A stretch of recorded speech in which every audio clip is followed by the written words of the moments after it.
Hey there, future nurses. Welcome to our explainer on a skill you'll definitely encounter, enema administration. Now, whether this is brand new to you for your first clinical rotation, or maybe you just want a really solid refresher, we're going to break it all down. Simple, clear, and manageable steps. Let's get into it. All right, let's dive in. So here's what we've got on tap for today. We're starting with the basics, what an enema even is. Then we'll hit safety, the procedure itself, what to do after, and finally how to chart it all. We're covering everything from the why to the how, so you'll feel confident tackling this skill. Okay, first things first, let's build that foundation. What is an enema, really? And why do we even do it? Understanding the purpose behind the procedure, that's always the first real step to mastering any skill. So at its core, an enema is pretty straightforward. We're basically introducing a solution, a liquid, into the rectum and the sigmoid colon. The whole point? To help the body get rid of solid waste. You'll see this done for a couple of main reasons, either to help relieve some serious constipation or to clean out the bowel before a diagnostic test or some kind of procedure. The goal is simple, really. Get things moving and clear out that lower bowel. So before we even think about grabbing supplies, I want you to ask yourself this question. What are the absolute critical safety checks I have to do first? Seriously, this is huge, and it leads us right into our next section, which honestly might be the most important part of this whole explainer. All right, safety and prep. This is the bedrock of good nursing practice. Before you even lay a hand on your equipment, patient safety has got to be your #1 thought. And listen, this part isn't just about following steps, it's about knowing when to pump the brakes and say, wait, we should not be doing this. Now look at this list. I need you to understand these are not just suggestions, they're absolute red flags, what we call contraindications. If your patient has any of these, giving an enema could cause some serious harm. We're talking about making an electrolyte imbalance worse or, even causing a perforation. That's why you have to check the client's history before you do anything else. And the rule here is so simple. When in doubt, you always ask. If you're even a little bit unsure about their history, or if they tell you they have sudden, bad abdominal pain, you stop. Full stop. Go verify with your supervising RN or the provider.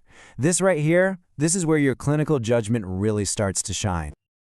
Okay, so you've done your safety checks, you've gotten the green light, now it's time to get your gear together. Trust me, having everything you need right there at the bedside makes everything go so much smoother. It looks professional, it feels organized, and it helps build confidence. Not just for you, but for your patient too. All right, we're all prepped and ready to go. So let's walk through the actual procedure. We're going to break this down into a few different phases, starting with that all-important first contact with your client. So phase 1 is all about that initial interaction. These steps might seem basic, but they are crucial for building trust. And of course, you're making sure you have the right patient for the right procedure. Just taking a moment to explain what's about to happen and why, it can make a world of difference in reducing their anxiety and getting them on board. Okay, positioning is everything here. We want the client in the left lateral position. You might hear it called Sims position. Why? It's all about gravity. This helps the solution flow right where it needs to go, following the natural curve of the sigmoid colon. And here's a pro tip. Make sure that solution is warm. If it's too cold, it's going to cause some major cramping.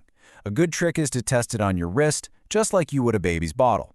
Oh, and please, don't forget to prime the tubing to get the air out. Nobody needs extra discomfort from that. I want you to burn this number into your brain, 1/8 inches. That is the absolute maximum height for that enema bag. If you go any higher, you're making a critical error. The solution will flow in way too fast, way too forcefully, and that can lead to some really bad cramping, and you could even injure the inside of their intestines. So, 18 inches, that's the limit. This right here is such a simple instruction, but man, is it powerful. As you get ready to insert the tube, just ask your client to take a few slow, deep breaths. What does that do? It helps them relax that external anal sphincter. And when that muscle is relaxed, insertion is so much easier, so much safer, and a whole lot more comfortable for them. Okay, time for insertion. The keywords to remember are slow, gentle, and angled correctly. You're going to aim the tip toward their belly button, the umbilicus, because that follows the natural curve of the rectum. And here's the golden rule, you guys. Never, ever force it. If you feel any resistance, just stop. Have the patient take another one of those deep breaths, and then you can reassess the situation. And here's another key number: 3 to 4 inches. That's how far you're inserting the tube for an adult. Why that specific depth? Well, it gets the tip just past the anal sphincters and puts it in the perfect spot inside the rectum. That's how we make sure the solution is delivered effectively, right where it needs to be. So, the solution is in. Are we done? Nope, not even close. In fact, some of your most important work, your assessments, are just getting started. It's time for some really careful monitoring and care. You absolutely have to know the difference between what's expected and what's a red flag. Yeah, they're probably going to feel an urge to go and maybe some mild cramping. That's normal. But if they start saying they're dizzy, or they're in severe pain, or feel nauseous, or if you see their skin get clammy or notice any bleeding at all, you stop immediately. Stop the procedure and assess your patient. That could be a vagal response or a sign of an injury. Okay, the final steps. Supporting your client here is just as important as the procedure itself. You'll want to encourage them to hold that solution for as long as they can. That's what gives the best results. Make sure they're safe when they get up to go to the bathroom. And afterward, providing good perineal care is all about their comfort and, just as importantly, their dignity. And that brings us to our final section. Let's talk about documenting your work and doing those last safety checks.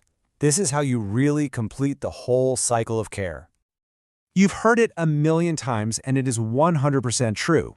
If you didn't document it, it didn't happen. Your charting has to tell the whole story. What solution did you use? What were the results? How did the client handle it? This isn't just busy work, it's a fundamental part of your legal and professional responsibility. So as we start to wrap this up, I want to leave you with this question. Think about it. What is the single most important step for patient safety in this whole process? Is it how you position them? How you insert the tube? Or is it that critical assessment you do before you even begin? It's a great way to sharpen that clinical judgment. And honestly, that really gets to the heart of it all. Don't just be someone who memorizes steps. You have to master the why behind every single thing you do. Understanding why the positioning matters, why the bag can't be too high, why you check for those contraindications. That's what makes you a true nursing professional, not just a task doer. It's how you provide the absolute best care. I really hope this breakdown was helpful for you. If you got something out of it, do me a favor and hit that like button and maybe share it with some of your classmates. And hey, make sure you subscribe because we're always putting out more skills videos just like this one to help you crush it in nursing school. Also, if you're getting ready for exams, you've got to check out the links below for our summarized NCLEX revision books. They're a total game changer. Always stay curious. Keep asking why. Keep practicing your skills. And most of all, keep providing that amazing, compassionate care that you're learning to give. Thanks so much for watching.